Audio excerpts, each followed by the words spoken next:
Hi hello ನಮಸ್ತೆ. ಕನ್ನಡದಲ್ಲಿ operation ಸಿಂಧೂರ cinema ಆಗೋ ಸುಳಿವು ಸಿಕ್ಕಿದೆ. ಪಾಕಿಸ್ತಾನದಲ್ಲಿ ಅಡಗಿದ್ದ ಉಗ್ರರ ನೆಲೆಗಳ ಮೇಲೆ ಭಾರತೀಯ ಸೇನೆ ಪ್ರತೀಕಾರ ತೀರಿಸಿಕೊಂಡಿದೆ. ಜಸ್ಟ್ 23 ನಿಮಿಷದಲ್ಲಿ ಪಾಕಿಸ್ತಾನದ 9 ಉಗ್ರರ ನೆಲೆಗಳನ್ನು ಏಕಕಾಲಕ್ಕೆ ಧ್ವಂಸ ಮಾಡಿರೋ ಕಾರ್ಯಾಚರಣೆ ಮೈ ಜುಮ್ಮೆನ್ನಿಸುವಂತೆ ಮಾಡಿದೆ. ಭಾರತೀಯ ಸೇನೆಯ ಈ ಯಶಸ್ವಿ ಕಾರ್ಯಾಚರಣೆಗೆ ಆಪರೇಷನ್ ಸಿಂಧೂರ ಅನ್ನೋ ಹೆಸರಿಟ್ಟಿರೋದೇ ವಿಶೇಷವಾಗಿದೆ. ಆಪರೇಷನ್ ಸಿಂಧೂರ ಪಹಲ್ಗಾಮ್ನಲ್ಲಿ ಸಿಂಧೂರ ಅಳಿಸಿದ ಉಗ್ರರ ಸಂಹಾರದ ಪ್ರತೀಕವಾಗಿದೆ.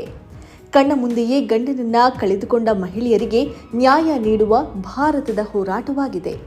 ಭಯೋತ್ಪಾದಕರ ಬುಡಕ್ಕೆ ಬೆಂಕಿ ಇಟ್ಟಿರುವ ಆಪರೇಷನ್ ಸಿಂಧೂರ ಭಾರತದ ಇತಿಹಾಸದಲ್ಲಿ ಅಚ್ಚಳಿಯದೆ ಉಳಿಯೋದ್ರಲ್ಲೂ ಅನುಮಾನವೇ ಇಲ್ಲ.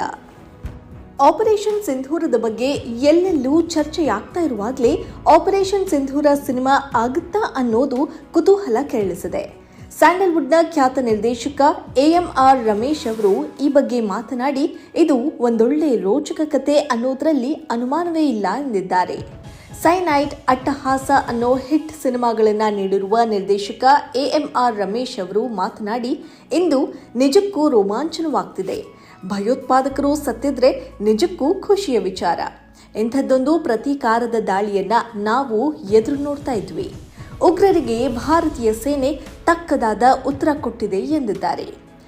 ಆಪರೇಷನ್ ಸಿಂಧೂರ ಹೆಸರಲ್ಲೇ ಒಂದು ಎಮೋಷನ್ ಇದೆ. ಸಿನಿಮಾ ಮಾಡೋಕೆ ನಿಜಕ್ಕೂ ಒಂದೊಳ್ಳೆ ಘಟನೆ ಇದು.